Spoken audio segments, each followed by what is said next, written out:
40,000 years in the grim darkness of the far, far future. There is no time for peace. There is only unending war.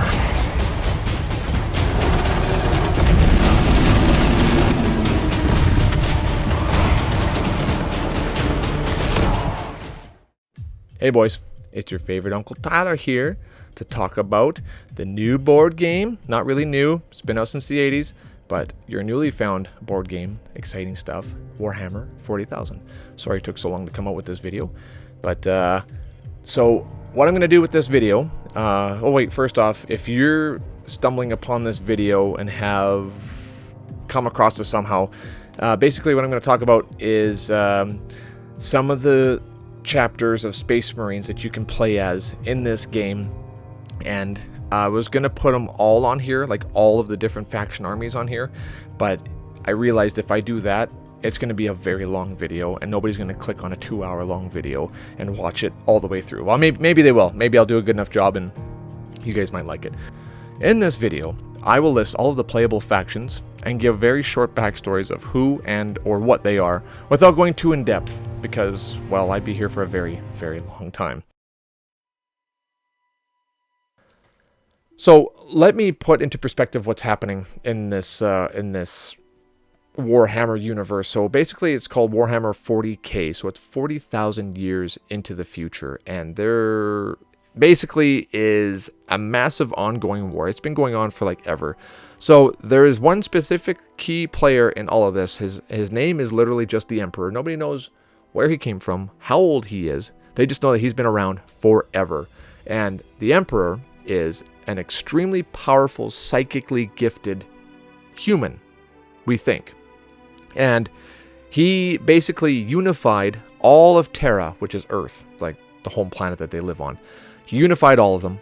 And then he was like, you know what? I want to go out into space and I want to take over all the planets and I want to expand and I want to do best for my people and for the humans. So he genetically modified humans. But before that, sorry, let me pause you there. He made Primarchs. He genetically created Primarchs and basically made an entire army of from their DNA to make specific chapters. So each Primarch has their own chapter or legion, I guess, full of these Space Marines that are made in their image. So basically the Primarchs are the father of the soldiers. I guess you can put it that into perspective.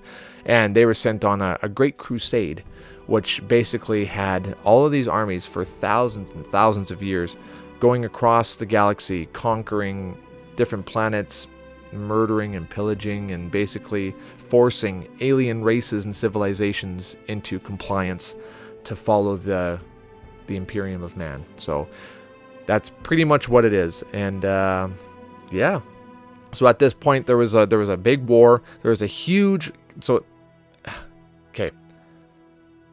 then there was chaos demons in the warp. So basically there is a heaven and a hell, but right now all we know about is basically like the hell part of it, which is called the warp or the immaterium. So chaos demons live in this immaterium, and also the psychers draw, and the psychic people draw energy from the warp, and that's how they do their psychic manifestations and their fighting and all that stuff too. So basically what happened is one of the Primarchs, one of the Gene Fathers, got corrupted by chaos and basically went against the Emperor, like his own father, and tried to destroy him.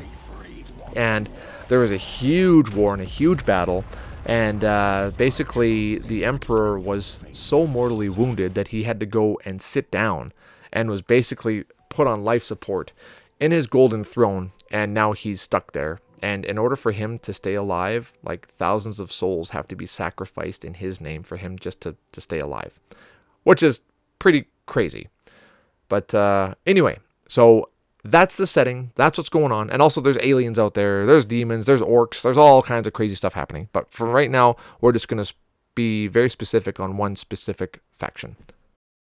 So without further delay, let us begin with the most popular and all-around most adequate for every fighting situation, the Emperor's greatest creation. Well, maybe not the greatest, but the bulwark of his vast army, the Adeptus Astartes, or what they are commonly referred to as the Space Marines. First, we have ourselves the Ultramarines, the boys in blue, the blueberries, the patriots of the Imperium, the all-arounders who are good at almost everything. They're a very balanced army with cool stratagems and have a very powerful leader, their Primarch, Raboot Gilliman. He's extremely powerful and gives lots of rerolls to his shooting and fighting. All Space Marine chapters have a Gene Father, or Primarch, in which the Legion is created from. These are genetically modified super soldiers who are significantly stronger, faster, smarter, well, in some instances, and just all around superior to a regular human being. The average height of these guys is like 7 feet, give or take. If you were to start playing with this army, I don't think they would disappoint you. And there's a reason why they're on the front cover and the main poster representing this game, because they're basically like the main guys of the Imperium of Mankind, like the good guys, quote unquote. Their Space Marine basic troops are some of the strongest in the game, with 2 wounds for their basic infantry instead of just the 1 for anyone that's not a Space Marine, which means that basically on the tabletop they're a lot stronger than other factions' troop choices that aren't Space Marines, because they have 2 wounds. And they take a lot of hits before they go down. They have heavy bolters that are also more powerful than any other basic infantry weapon that other armies possess. If you're looking to have an easy-to-play army that still holds up even in professional games, from what I've read, these guys are a great start.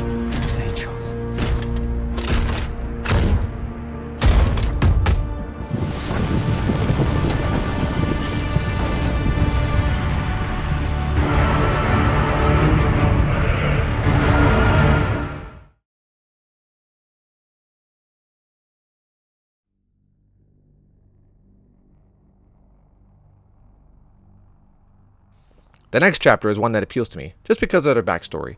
The Blood Angels, donning their blood red armor, are all about getting in close and getting in quick and absolutely butchering their opponents. Plus, they have kind of like a weird vampire vibe going on too. They're all about blood, spilling blood, and drinking blood. They even have like a subchapter called like the blood drinkers and the flesh terrors. Like they're crazy. Anyway, they also have some of the most powerful psyker units. And characters, Mephiston being one of them. He's their chapter master. So the backstory is also interesting because they have this taint in their blood that's been kind of triggered. Like, they've always had it in their chapter, but one pivotal moment in the history of this chapter really set it off, and it's called the Black Rage, which was caused when they are triggered, more like, when they witnessed their Primarch, or Gene Father, Sanguinius, get murdered before their eyes. It pushed them into such a rage that they threw away all inhibition and self-control and got into like a crazed rage, and some of them even targeted their own allies. So basically, when they're facing overwhelming numbers, they start having basically like backflashes to when their Primarch was murdered right in front of them, and they just go completely ballistic and start fighting anybody that's even near them. It's weird and it's crazy. So when this happens, it's almost impossible to come back from this horrible affliction once it takes hold of you. And this is when the Black Rage victims are put into a different division called the Death Company. These guys wear black armor and are usually dropped into the most hostile zones and like basically situations where they know for a fact that they're not going to come back from this, but they don't care because they're going to bring down as many enemies as they can before they do go down, because there's just no other use for them because they're just so psychotic. Other than getting rid of them, they basically have like this last chance to right themselves by going down in a blaze of glory. So they're crazy. Anyway, speaking of crazy, our next Space Marine chapter are werewolves. Yes, werewolves in space. They're actually called the Space Wolves. These Viking-looking Space Marines are basically all about melee, have long fangs, and some cool transport ships which have like lots of guns on them and stuff too. They're actually pretty cool. They're really tough. They're a good all-around army, but they're really strong with like their dreadnoughts and with melee and stuff too, and they work really well together and stuff too, kind of like pack mentality, given hence like the Space Wolf thing. They even have Wolfen, they're called, where the Space Marines are slowly like starting to turn into werewolves. I'm not really sure why that's happening or where that's coming from. I'd have to do some more research into it. I haven't read too many books, but yeah, it's a little strange, but also kind of cool. So they're very fast and they're furious and, well, basically ice wolves. Cool stuff. Next up, we have the Black Templars. These guys are crazy. They consider themselves the champions of the Emperor. These guys absolutely hate, and I cannot stress enough, hate anyone that isn't loyal to the Emperor or a human, basically. You want free will? Not a chance. There are grounds to get executed just for asking who the Emperor is. These guys are zealots, to say the least, and have some of the absolute best bladesmen the Imperium has to offer. They even have, like, Emperor's Champion, they call themselves. And they look for, like, the biggest, toughest enemies and take them on one-on-one and try to prove their worth. And, you know, to prove to the Emperor that, you know, they're just the best. So, they absolutely despise psychers in their military, which is kind of, like, a hypocritical thing to say. I don't know if hypocritical is a word or not, but because psychers, their emperor, the one that they worship and, like, you know, are obsessed over, is a psycher. So it's kind of weird. There's a lot of that in this setting. So, I mean, there's a lot of confusing stuff. None of it makes sense. I feel like the whole story is based on hypocrisy. But anyway, moving on. And so, anyways, they don't like psychers. And they are very good at taking them down, actually. They're kind of like the Sororitas.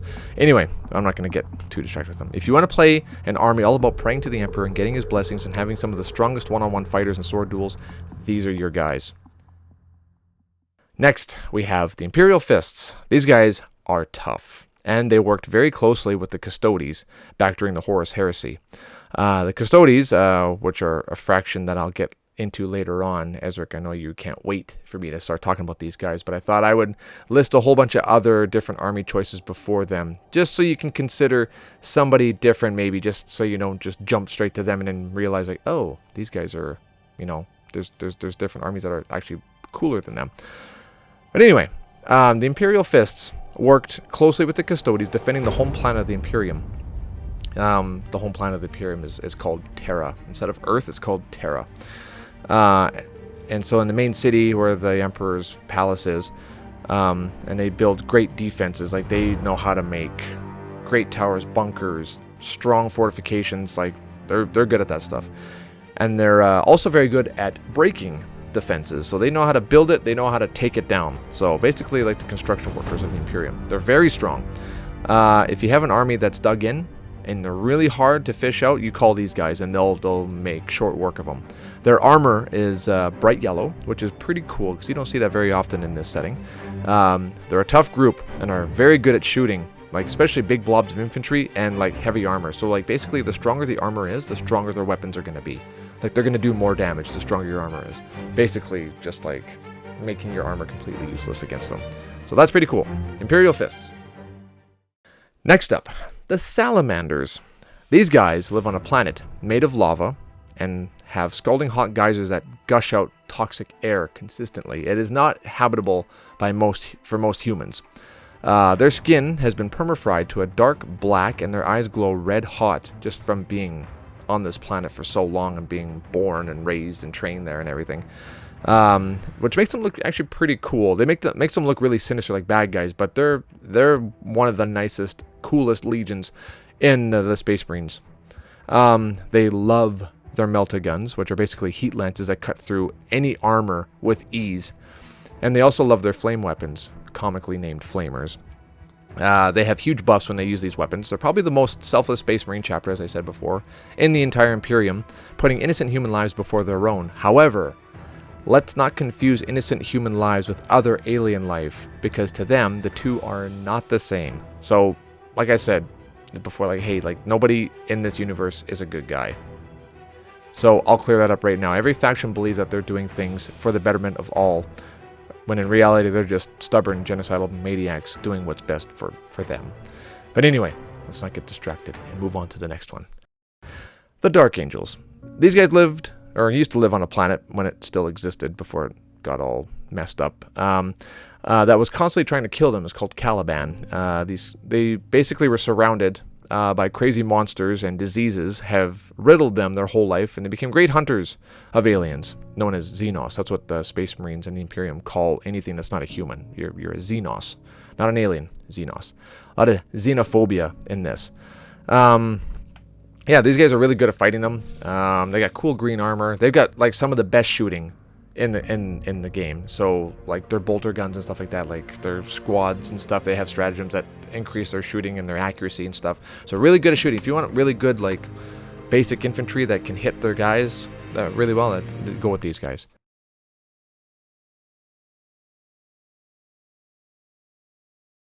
The next chapter is basically like a sub-chapter of the Dark Angels, so that's why I'm picking them next to talk about, because these guys are literally specifically in existence to hunt Xenos. Then there's another sub-chapter of this sub-chapter called the Death Wing. Not to confuse it with the Death Watch. There's a lot of misinterpret. Like it's very confusing. I know. So anyways, the Death Wing, which are even more specifically honed to killing Xenos. Only they have different colors, like a bone white color, and they really love using Terminators. But I'll get into those guys later. Anyway, the Death Watch are super cool in the fact that they have soldiers from all different Space Marine chapters who have fought hundreds of battles against all types of aliens and have a deep hatred for them. To become a Death Watch Space Marine is a great honor and privilege and demands only the best can be a part of their ranks. They seek out the worst of the worst aliens.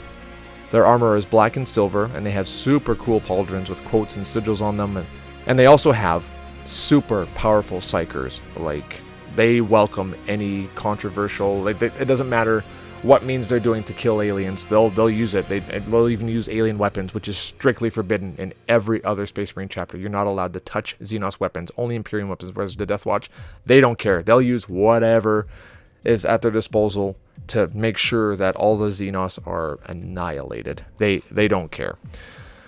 So basically you could have a Blood Angel Librarian, which is a Psyker, who wants to be in the Death Watch, and a Space Wolf or a Salamander or whatever, a White Scar.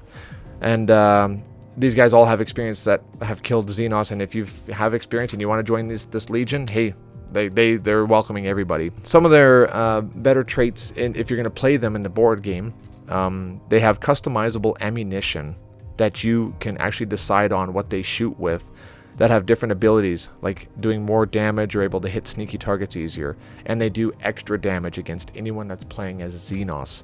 So if you're playing as Necrons and you're going up against Death Watch, there's not a very good chance that you're going to win, because that's what the Death Watch does. They take down Xenos.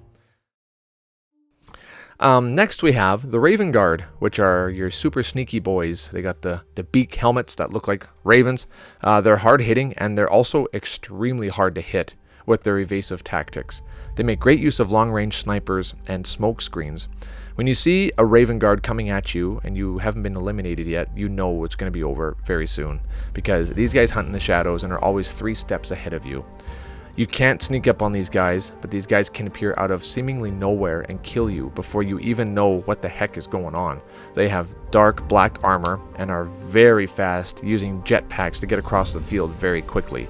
In the game, when you're playing the board game, they have the ability to be deployed in no man's land zones to get right in your face before the game even starts. Like, it's not even fair, because they're just like right in your ranks right at the very start.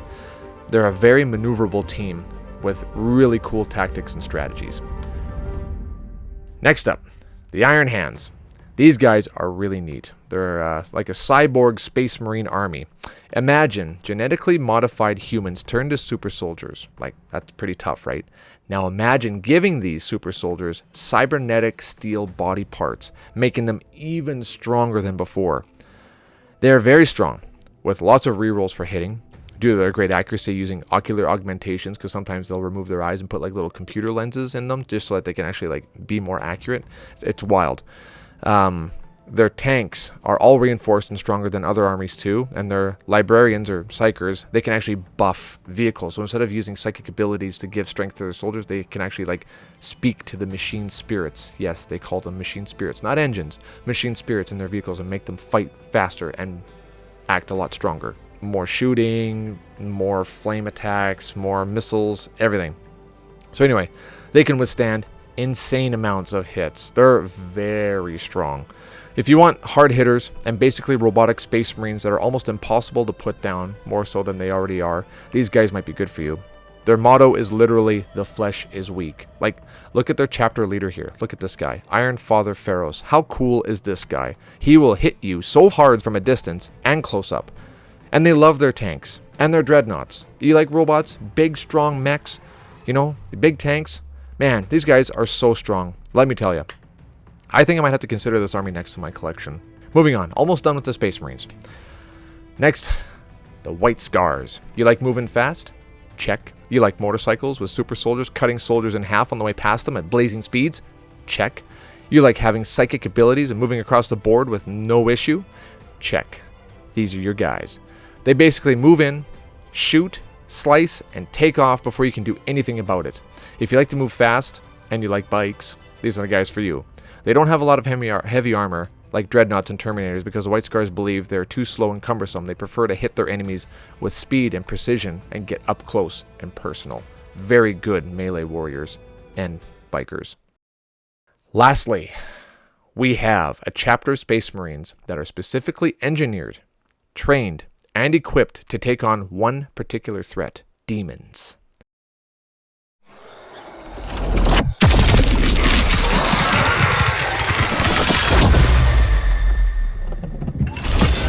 Armored in faith, shielded by devotion.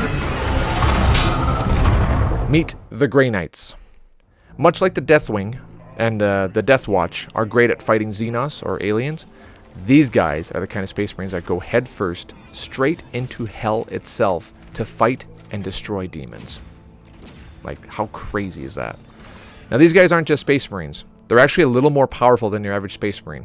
So, Ezric, think of Custodes and think of Space Marines.